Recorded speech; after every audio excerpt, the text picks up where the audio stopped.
All right, YouTubes. What's up, everybody? We're talking playoffs. We're talking what happened in the playoffs. We're live here on Twitch, so we'll see some guys chiming in on their thoughts throughout above me. But we're going to go over what happened in the playoffs. We're not going to talk too much about Worlds yet because we're pretty far away from Worlds, so we're just going to recap the playoffs, and then we'll talk about that in the future. But let's get into it. First, we'll start with NA, of course, as we always do. Mr. Toss, we'll talk after this, buddy. But, all right, here we go. Let's start it all off. Obviously, Rogue with the magical run. Kronovi,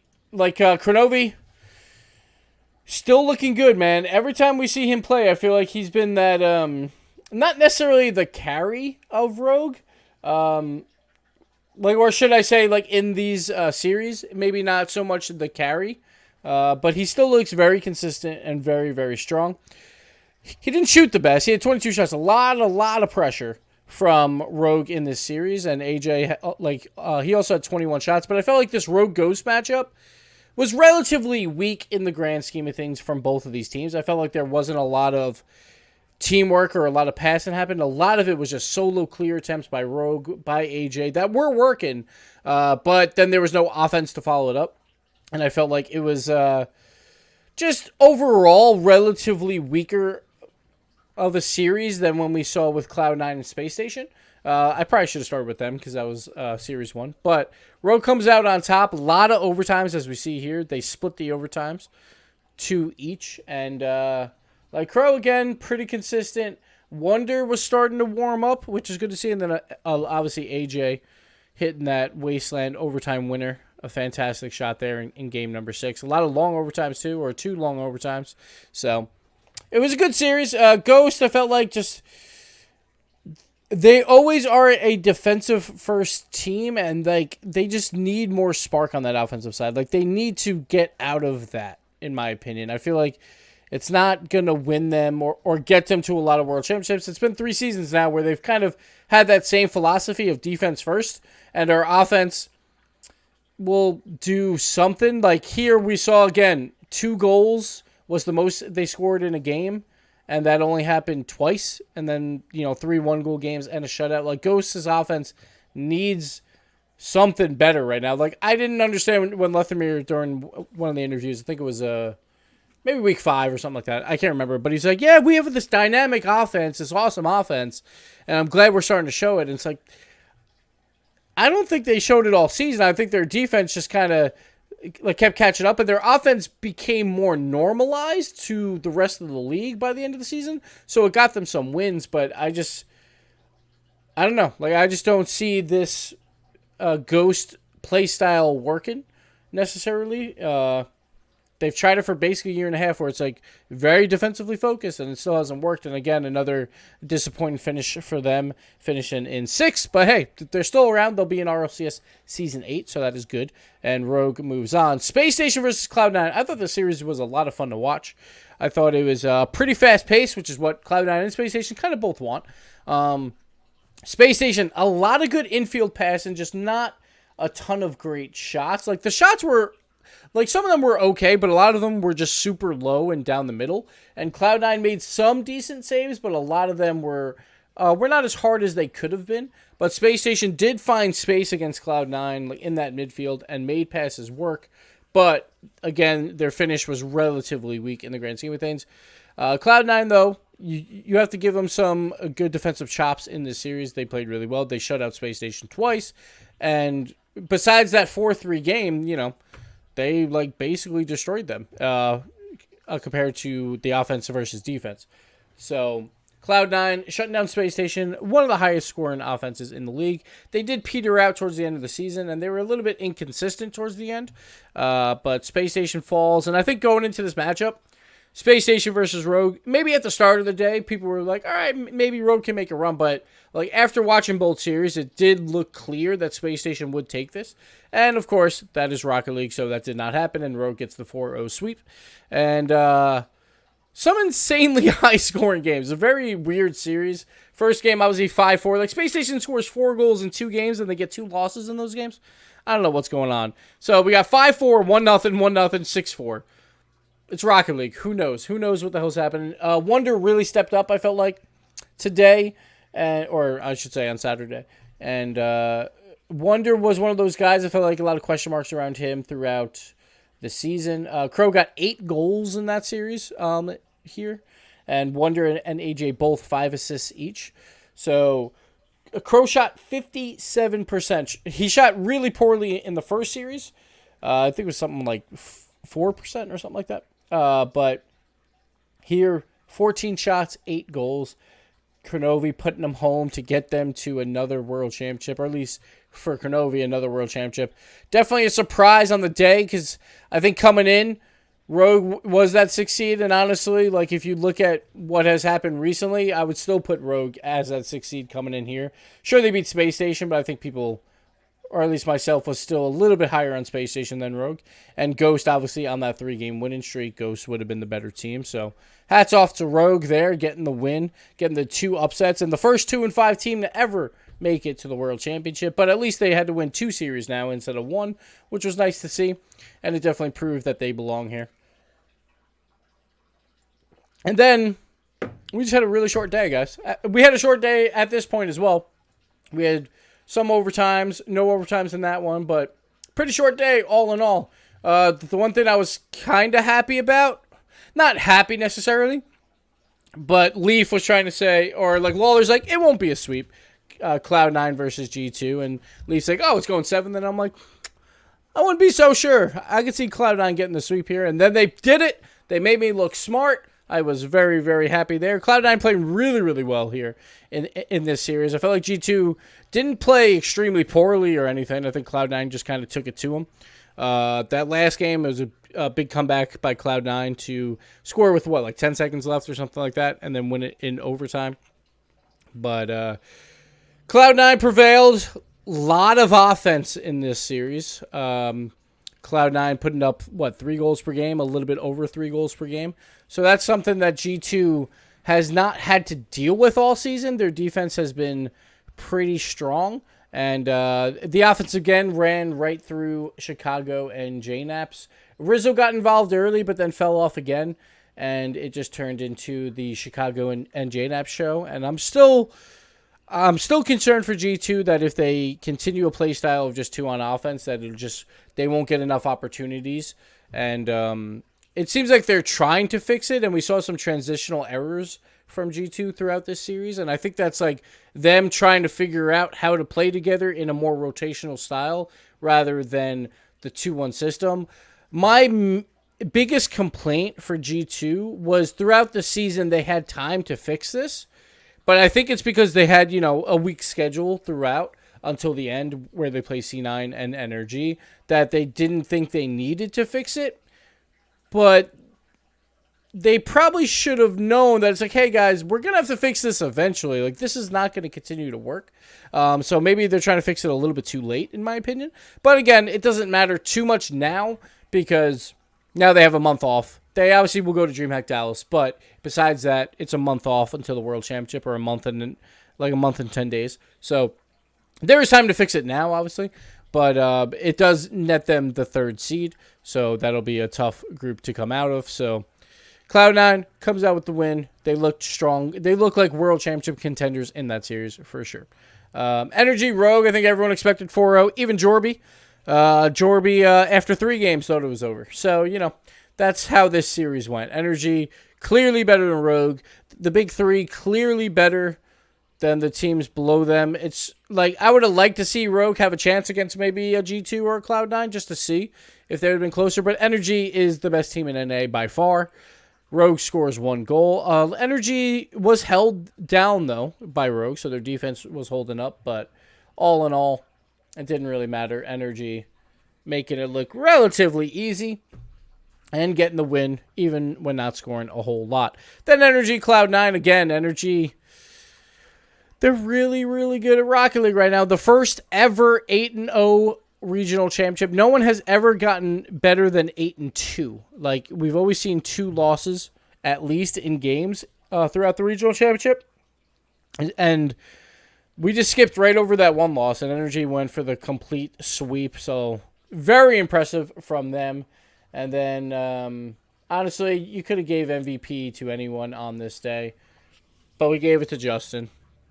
Could have been anyone. Doesn't really matter. Like, Justin just, with the solo plays, like, I thought in that first series was way bigger versus Rogue, where it was a super low-scoring series, and then Justin would come and do something that was a very solo-oriented play that not a lot of other players probably would have pulled off to score those goals, to get those wins, and I thought that was extremely crucial in the Rogue series.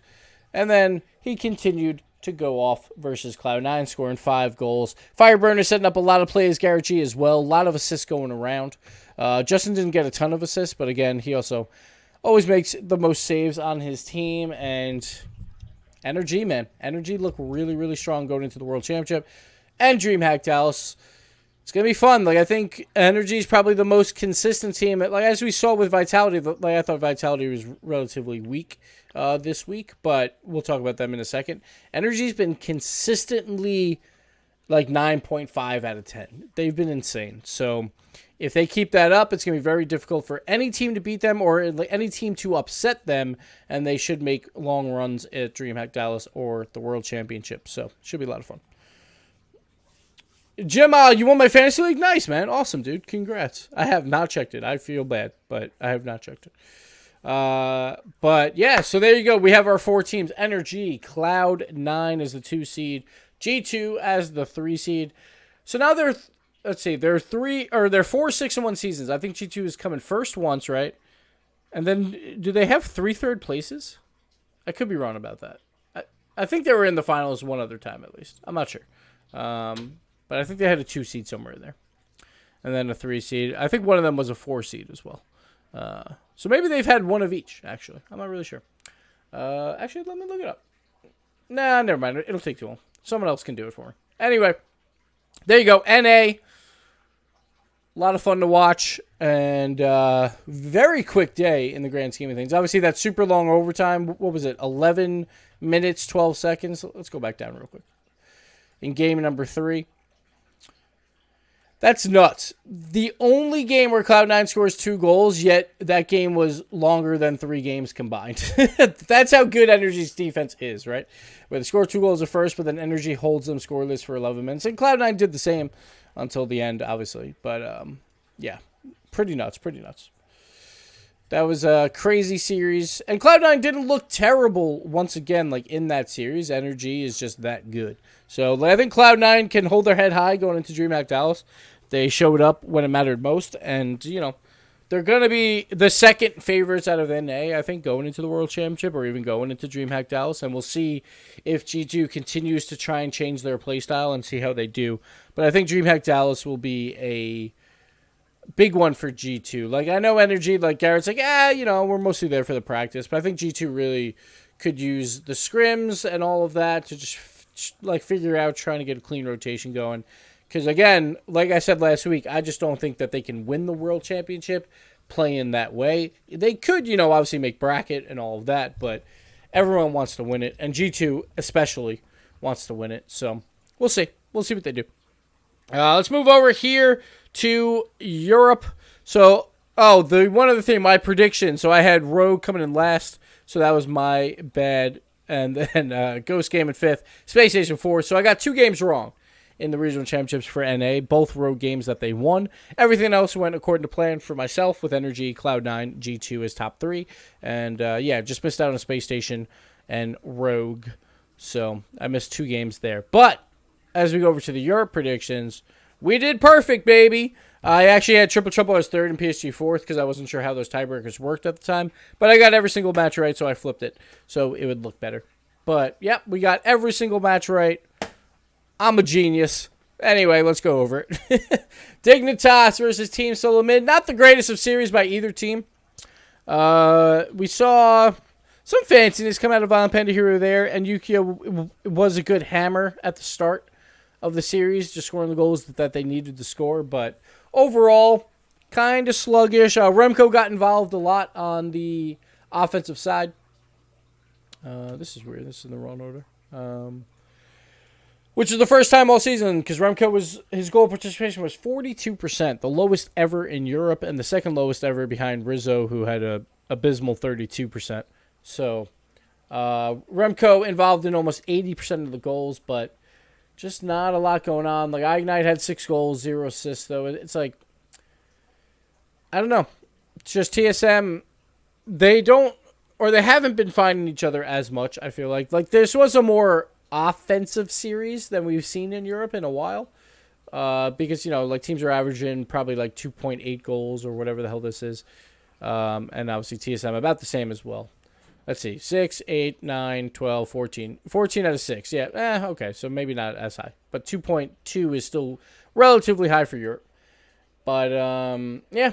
Like, TSM is going to have to go back to the drawing board. They finished the season, with like 4 losses in a row? 1, 2, 3.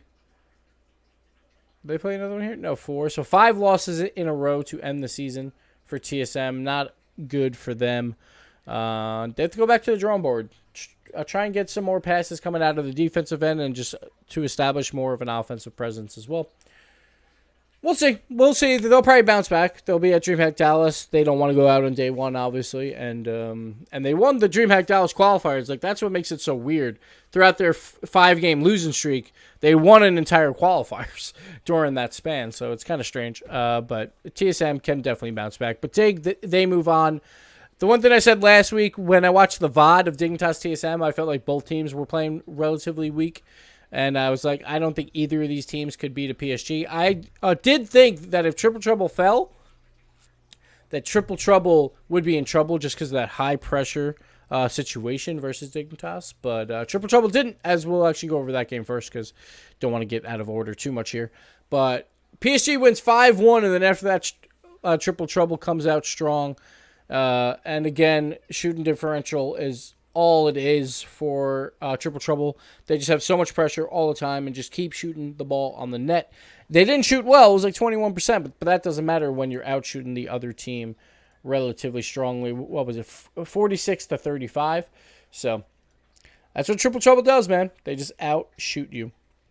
And they all played pretty well on their team, and I felt like PSG was just kind of coming out slow except for game number 1. But we'll see them later. And, yeah, not too much to say about this series because we'll talk about them a little bit later. But PSG versus Dignitas. Dignitas is done. The dynasty is over. The streak has ended. All of the buzzwords. Dignitas only scored 4 goals, only 1 goal per game. PSG just took it to them, man. PSG played really well versus Dignitas. And we were all just kind of watching, like, will Dignitas be able to turn this around? Will they be able to turn this around? Nope. PSG didn't give them one lick of it. PSG, we always joke about how they can't close out series, but they've been closing them out this season. And that's really, really good to see. Chaussette was a freaking monster, and that's probably why they won this series. So one thing I love about Chaussette is, like, I always hype up Chaussette.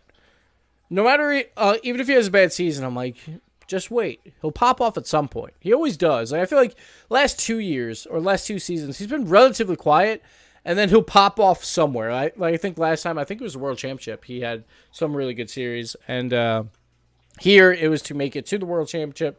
Chaussette playing out of his mind, just dribbling around everyone. And, yeah, PSG moves on, taking that 4th spot. Well, I guess technically 3rd, which personally I think they should be 4th, but what can you do? Tiebreakers, Anyway, Barcelona, Triple Trouble. Let's go up here. And then we'll come back down to that one. Barcelona, Triple Trouble. Barcelona, like, I feel like is that kryptonite for Triple Trouble because they both want to play fast and play a lot of offense. And Barcelona just does it better than Triple Trouble, in my opinion.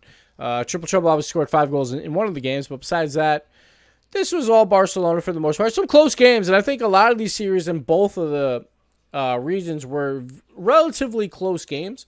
But Barcelona outshot them by 3 or 4. Nothing crazy, but Triple Trouble with their accuracy is usually they need to outshoot teams relatively well to win their series, and it didn't happen here. Barcelona and Alpha, once again, looking pretty strong. The MVP, I know a lot of people have issues with it, but he did win it. And he showed up. He definitely showed up throughout these 2 series that they had in the playoffs. And, yeah.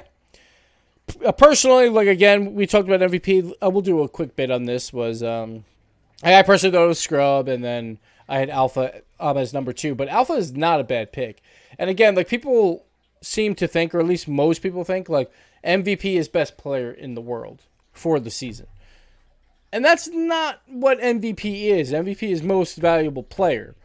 And when people are talking about, oh, it could have been Scrub, it could have been K-Dop, and personally, I think it could have been Fairy Peak, which I made that argument on the desk, if you guys saw that. But when you have all 3 players that have a chance at winning MVP, are they that valuable?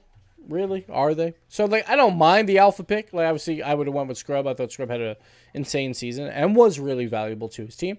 But, like, Alpha, he stepped up against Dignitas. He was easily their best player. He stepped up in the final week with Triple Trouble and PSG. The 3 teams, 3, 4, and 5, you know? He had huge series versus all 3 in their wins.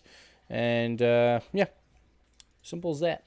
And I think week 4, he also did well against whoever else they played. I think it was like Mouse, but I don't really count Mouse anyway. So, because, you know, last place team, I don't really care like if someone pops off and gets 20 goals versus a last place team. That doesn't matter to me. That's not value necessarily. But, yeah. Anyway, let's go back. We'll go over the Vitality PSG series. This series was a doozy. I feel like Vitality just showed their strength as a team by how poorly Fairy Peak played, in my opinion, and they still win these series. So I thought Fairy Peak was not having a good day at all. And it's not even just like the stats where he didn't really score or anything like that. It was just like he was just kind of struggling, and K-Dop was struggling at the start of the series as well. Scrubs began well, but like none of them were really clicking. And I think that's a good sign for Vitality that when they're not clicking and they still win these series, that's a good sign going into the World Championship because you're not always going to be on every single series. And so you're going to have to win when you're a little bit off. And I thought Vitality, getting this win over PSG was still very important. PSG played well. They did not allow 1v1 attempts like after game number 1 where Scrub, like, he faked that one flip reset and scored. He scored another one as well, just like an aerial dribble. And then after that, PSG's like, we're just going to get in your face and not allow you to do this. And they were winning the challenges, man. It was like 75-25 PSG, it seemed like, yet they still lose the series. And that's how good Vitality is. PSG played well, though, and PSG going into the World Championship are definitely a team to fear. And it should be fun. I want to see what PSG does. I just don't want to see them choke again. I want to see them make it to bracket stage and put up a fight. But PSG, a strong showing, but Vitality comes out with the win.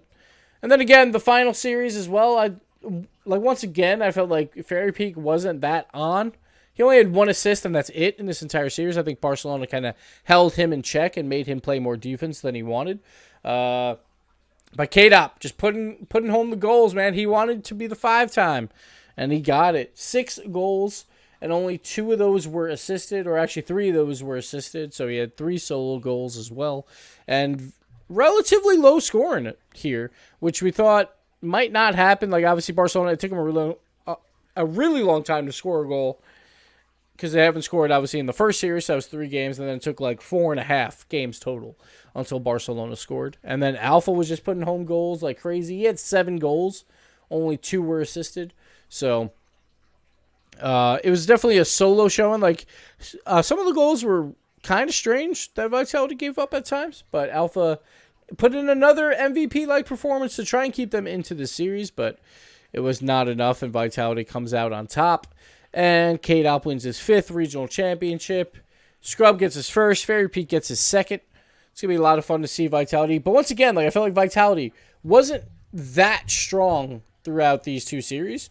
And I think that's actually a good thing. Because, like, if you can beat the best in Europe while not looking the best, that puts you up into, like, maybe they can't get upset. And maybe they will reach energy. Like, I was going into the World Championship or even Drew Back Dallas of, like, Vitality to me is one of those teams that, like, if they're playing probably even their average or their peak, no one's going to beat them except for maybe energy. But I felt like that their double commits or triple commits could get like kind of in their way once in a while, like if they're really not clicking, and they could lose some series. But they weren't playing amazing, but they weren't double or triple committing that much, so that's a good thing. And I think that helps them, because I thought going into the World Championship, I feel like Energy probably has a better chance to make the final than Vitality, but if they did meet up, I think Vitality would beat NRG.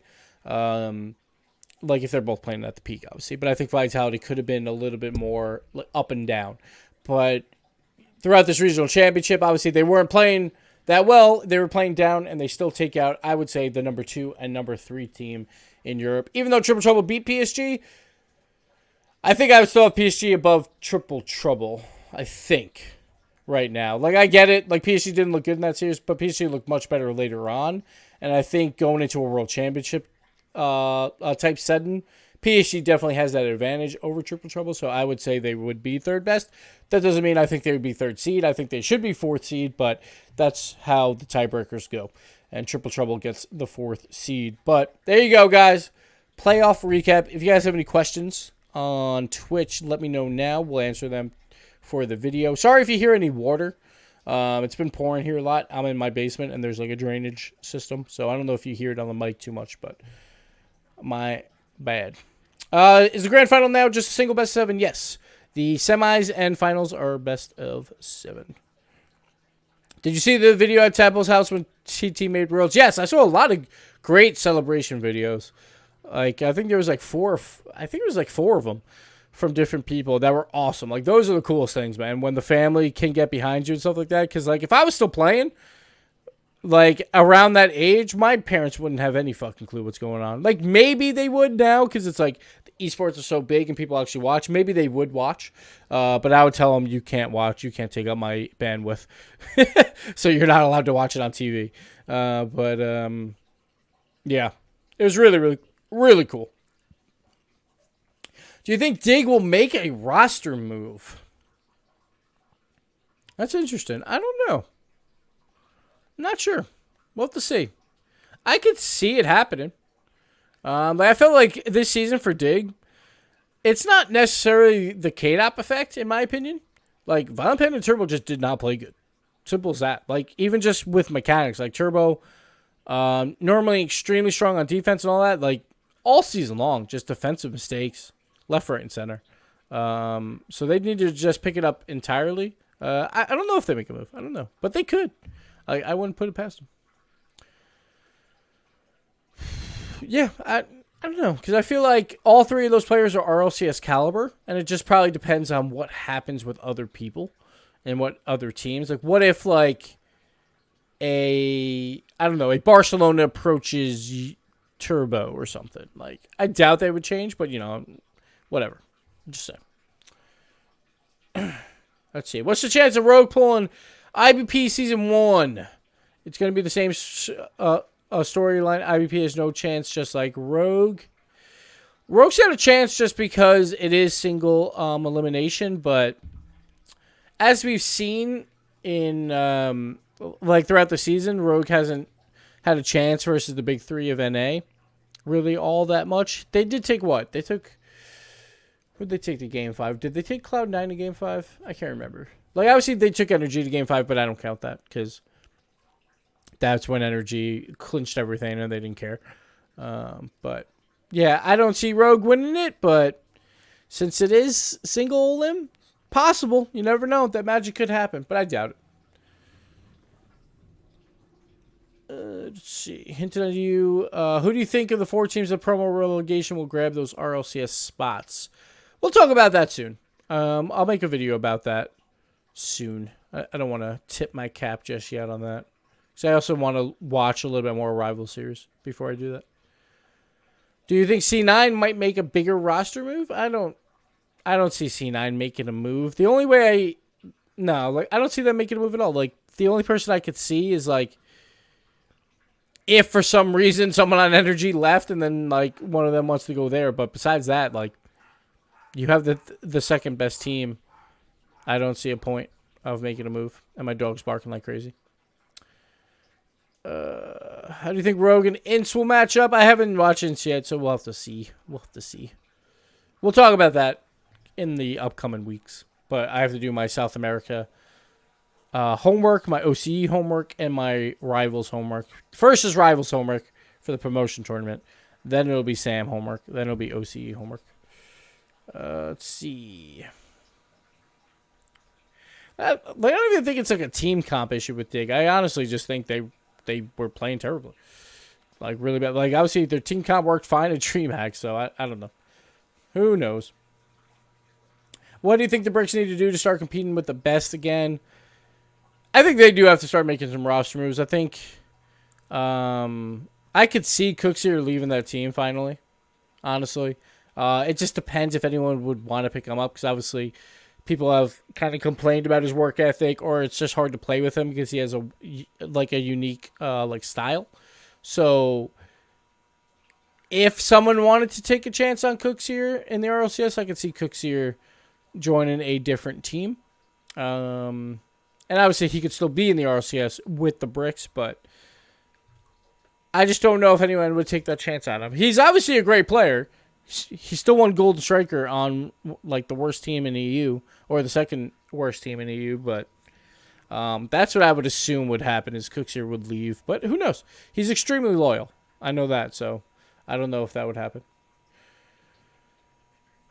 What are your thoughts about Devo? Seems to be growing up real quick. I mean, him and Bluey, right? They both kind of faced adversity where they just weren't feeling it, or like Bluey being a little too toxic and Devo just not feeling Rocket League and not taking it too seriously. And I think they both got kind of wake-up calls, and I think it's been good for them on Barcelona. We'll see if they can continue their runs, man. They're a very talented team. EG will have to make a move, in my opinion. Yeah, I would say so, too. I just don't know who you move. I would assume it'd be Classics, just because Drip A moved all the way over here, so you don't move Drip A, and Corrupted G seems like that pseudo-captain. But who knows? I don't know.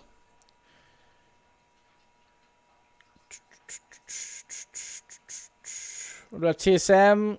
I don't think TSM makes a move yet. It depends. Like, if they have a bad DreamHack Dallas, maybe. But I don't think so. The only thing I could see is like I could see them pulling like the Vitality or G2 where they get rid of their captain and they get rid of Remco. I could see it happening. But only if they have a really bad DreamHack Dallas, and then they're like, we really need to work on our offense or something, and they want to bring in like a Cooksier. It would be extremely risky, but maybe. And then we go back to that old Metsonor's complexity style of like, I'm going to mostly play defense here for you guys, but we'll see.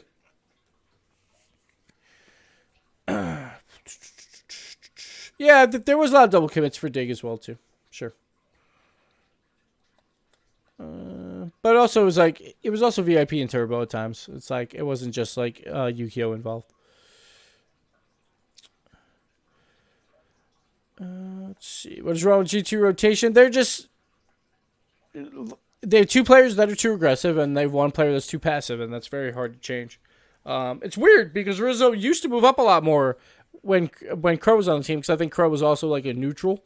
But now they have two super aggressive players that they're just trying to figure it out. It's basically when I played with Crow and Sad is what it seemed like. Rizzo's slowly getting involved, but it's mostly he's just kind of sitting back and watching the other two do their thing. Crypt G can't compete with the big dogs yet. Yeah, like I could see him being moved too, but the problem is I think he's like the pseudo captain, so I could see it more likely to be Classics. But we'll see. Because EG, maybe they'll wait. They'll do one more season if they make it back in, obviously, just to see if it was more fluky than anything. Because obviously these guys, they find ways to win or they find ways to make the World Championship. They just had one bad season. It could just be that. All right, I think that's going to do it for the YouTube portion. Thank you guys for watching. This has been the playoff recap. And I will actually probably talk about, so tomorrow, at least on stream, and maybe it would be a tomorrow on YouTube or a Thursday on YouTube, we'll talk about what I graded the roster moves when they first happened versus what I would grade them now. And we'll talk about that from the season, since the season's basically over. Like, World Championship, obviously, is a big deal, but the goal is to make it to the World Championship based on all these roster moves. So we're going to talk about that probably tomorrow. But thank you guys for watching, and we'll